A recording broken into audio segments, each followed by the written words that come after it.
halkani waa saldhigga magaalada Jowhar waxaana iskugu soo baxay dad aad u fara badan oo u badan waalidiin iyo sidoo kale dad ehelo ah in ka badan 100 ruux ay soo qabqabteen ciidamada booliska Hirshabelle ee ku sugan magaalada Jowhar kuwaas oo howlgal ka sameeyay xaafadaha magaalada Jowhar howlgalkan ayaa waxa uu ka dambeeyay kadib markii habeenkii xalay weerar bambaana lagu dilay gudoomiye ku-xigeenkii amniga maamulka gobolka Shabeellaha Dhexe Maxamed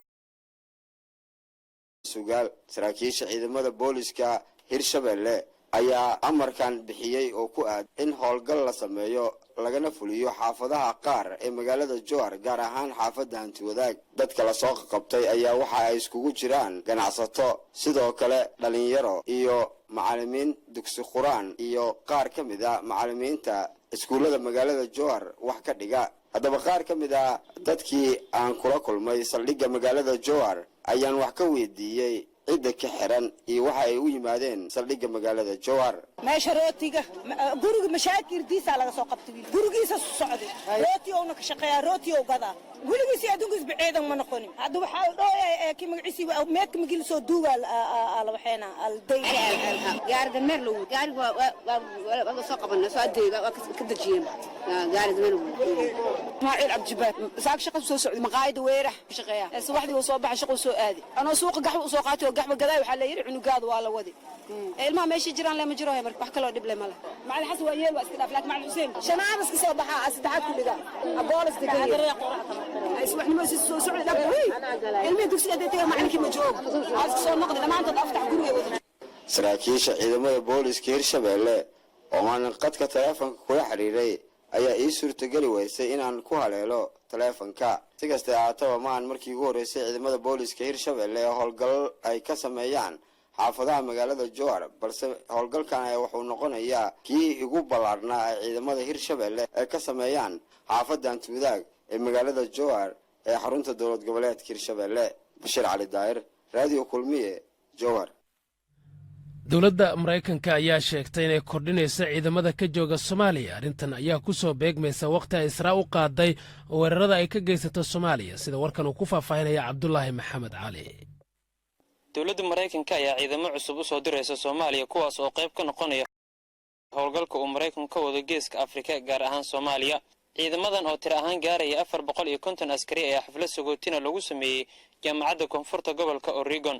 howlgalka ciidamadan oo socon doona 10 bilood ee soo aadan ayaa fariisimo waxa ay ka sameeysan doonaan dalalka Djibouti iyo Soomaaliya ciidamadan ka socda dowladda Mareykanka ayaana qayb ka ah ciidamada lugta guutadooda 186 Paul Adams oo kamid ahaa dad ka qayb galay munaasabada askartani lagu sagootinayay ahna aabaha mid kamid ah askarta ayaa yiri waxaan xushmad u hayaa wiilkayga iyo qof walba oo dhiirigelintan ka qayb qaatay isagoona rajo wanaagsan ka muujiyay howlgalka ee qaybta ay ka noqonayaan tan iyo markii uu xafiiska yimid madaxweynaha Mareykanka Donald Trump waxaa sare u kacay howlgalka Mareykanka ee gudaha Soomaaliya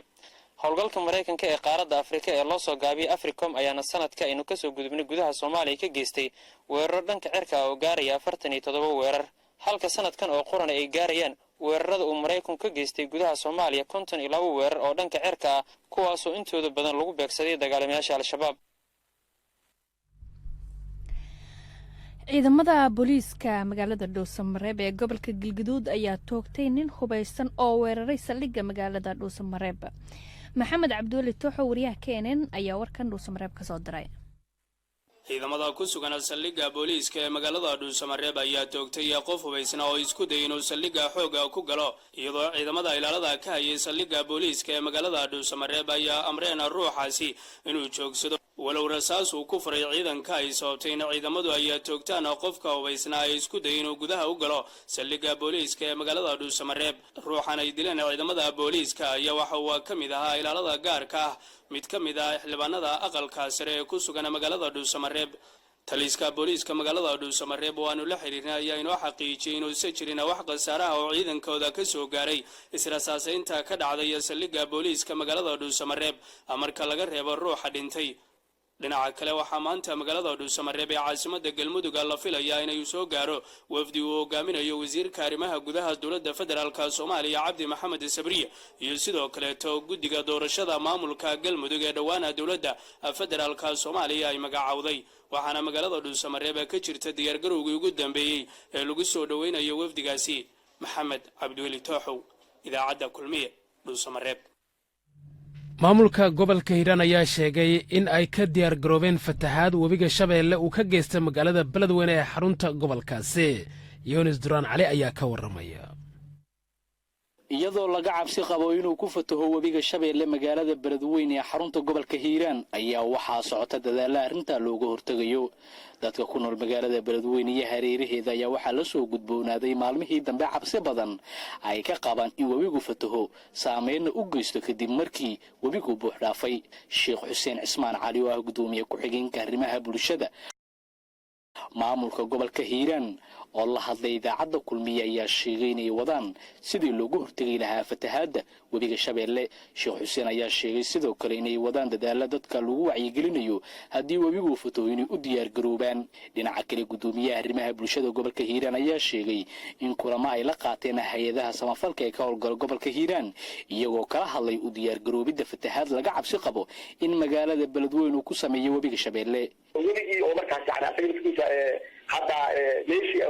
todoba hadda uu ku dhow yahay marka todoba uu gaarana waa tahay waa macnaheeda uu ku dhow yahay marka taasaa cabsi marka keenayso oo dadkii markaas jinkooyinka deganaa iyo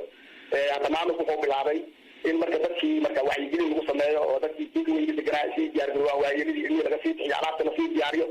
si marka maadaama khibrad badan aan leenahay oo sidii ka hore lagu dhacday oo kale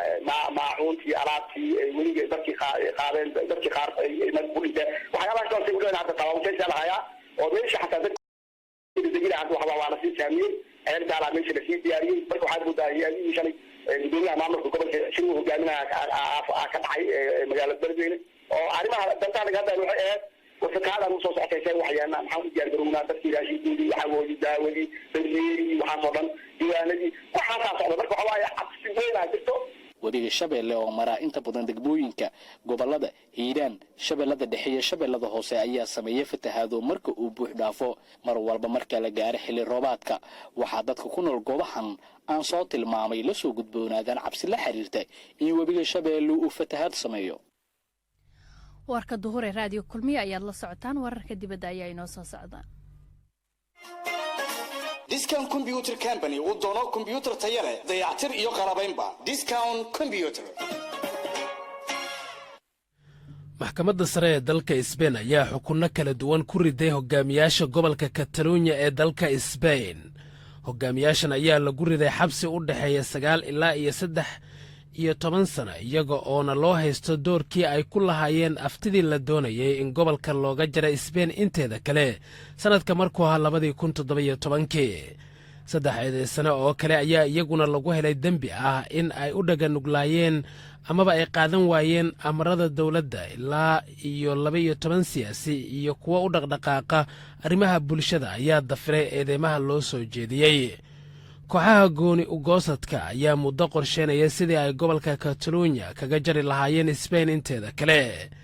xeerbeegtida maxkamadda sare ee dalka Isbayn ayaa xukunka ugu dheer ku riday madaxweyne ku-xigeenkii hore ee gobolka Orel Junqueras oo lagu xukumay 13 sano oo xabsi ah. xawa ugu dambeyntiina dowladda Mareykanka ayaa cunaqabateeno dhaqaale waxa ay saaraysaa dowladda Turkiga. maamulka madaxweynaha Mareykanka Trump ayaa qorsheynaya in cunaqabateeno dhaqaale uu saaro dowladda Turkiga horaanta toddobaadkan. cunaqabateenta dhaqaale ee Mareykanka ayaa daba socota howlgalka Turkiga uu ka bilaabay waqooyiga bari dalka Syria.